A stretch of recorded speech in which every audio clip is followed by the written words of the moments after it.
The market breaks support to tell us the pullback has likely begun. This is Invest with Jacob.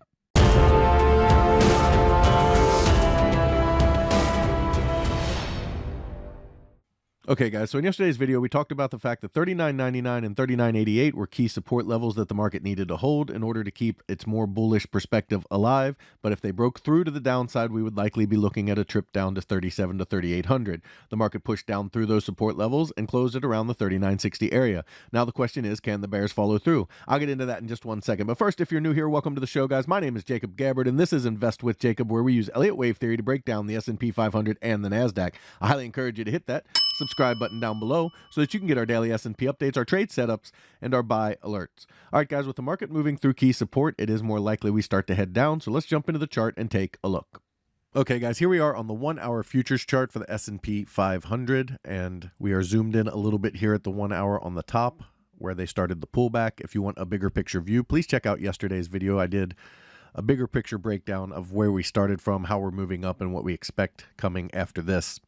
So we've been tracking two paths, this circle red A, circle red B, down to this circle red C, and it does look like we've gotten that A, B, and now we're starting this C leg down towards the 3860, 3850 area to complete an A. Okay, and then from there, we would look for a wave B bounce in 3 waves, back up toward the 3950, 60 area to backtest this heavy support region, and then a C wave down toward the 3800 to 3700 region.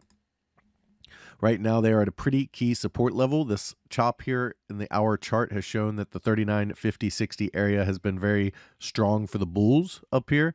So it will be a tough push through for the bears, but assuming they can do that and ultimately break this 3912, then it is then very likely we are on our way towards 37 to 3800. But even with the break of upper support, it does give this path a much greater chance of playing out more directly.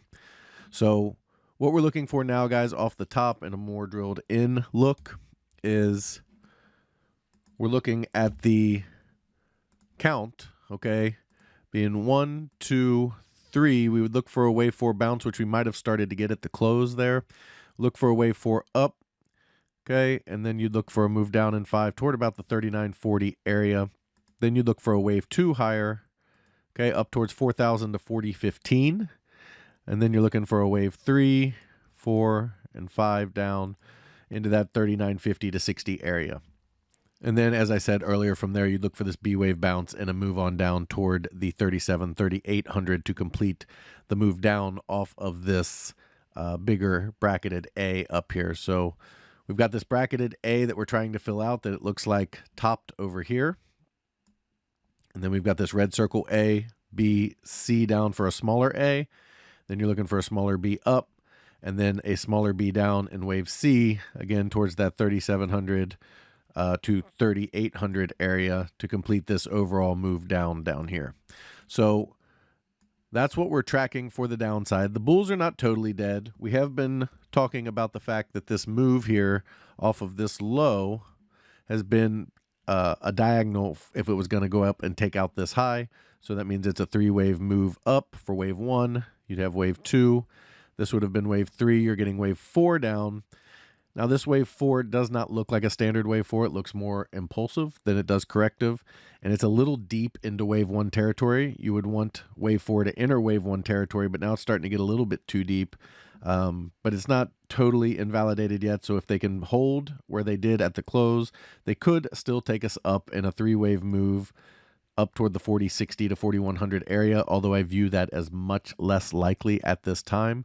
But it is still possible. It hasn't fully invalidated. So as long as it's still on the table, we do have to kind of respect that idea.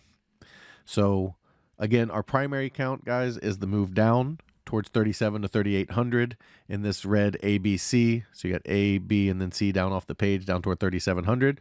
And then our secondary count is that this low holds and they get an ABC back up toward that 200 moving average and complete this 5-wave C wave structure off of the lows.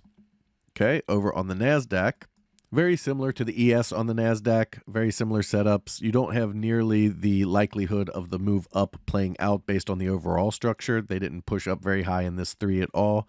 So I think it's much less likely we see that move up, especially with the NASDAQ looking how it looks. So it is still possible. So we do want to keep it in the back of our heads, in the back of our mind, but it's more looking like a pretty standard A, B, C down toward the 1100 to 11100 area, or 11,000 to 11100 area. And then we would look for a move higher from there up toward the 13,000 area to challenge those August highs. Now, if that all plays out, there is a path to new all-time highs. However, it is a diagonal and it does need a lot of work to happen. So I don't want to put it on the chart just yet to confuse anybody or have anybody think I have some sort of crazy bullish skew. I'm just letting you know that there is a path to new all-time highs, but it does need a lot of work, and we won't really talk about it too much until it starts to play out a little more and set up a little bit better. Guys, if you love the information that I put out in these videos and you want real-time market updates from me, you need to check out investwithjacob.com. There's a link down in the description. Go ahead and click that link, and it will take you right over to the website. Once you're there, check out our membership plans area. We have 2 incredible plans, and they both come with a 7-day free trial because I want you to get in there. I want you to make sure you love it and become part of our trading team before you ever spend a penny. You can cancel at any time. In our first room, the Invest with Jacob room, you get all of my real-time market updates, all of my buy and sell alerts, all of your Elliott Wave questions answered, and a midday video where I go over where exactly we are at in the counts in the market with a live video where you can ask questions and interact with me. We trade the SPY and the QQQ, and we swing trade, which means our trades can last anywhere from a few days to a few months. So we don't trade quite as often as a day trading room does. However, if you are looking for day trading as well as individual stocks, you need to check out PT's Throne Room. In there, you get everything you get in the Invest with Jacob room, as well as individual stocks, day trading, and PT's reduced risk binary method that absolutely crushes the market. He gets you in at a cheap price and gets you big multiples on your money, and it's how he structures the trade that's so unique. It's something you kind of have to see to understand, which is another reason we give you that 7-day free trial. He also started a challenge account where he put $4,000 into an account, averaging 3 to 4% gains, trading mini ES futures per week, showing you how to build a small account into a large retirement or savings account. Guys, we would love to have you in these rooms so we can make some money together. All right, key takeaways for today. We're looking for a bounce in wave 2 of C, potentially a 4-5 first down to about 39.40, but ultimately we're looking for a move back up toward the 4,000 to 4,015 area in a wave 2, and then a move down from there. If the bulls are able to push it up over the 40.30 area, then we would start to look at that wave C finishing up at the 40.60 to 4,100 region. Over on the NASDAQ, looks like we have a pretty standard ABC to the downside, targeting 11,100. However, if they can hold this low down here at 11,522, it is possible they can try to take this up higher and complete this move up. However, I think that is a very, very unlikely scenario given the overall structure and the move of this wave 3. Overall, I think we are mostly looking lower toward the 11,100 area. Guys, that is the market update for today. I will talk to you tomorrow.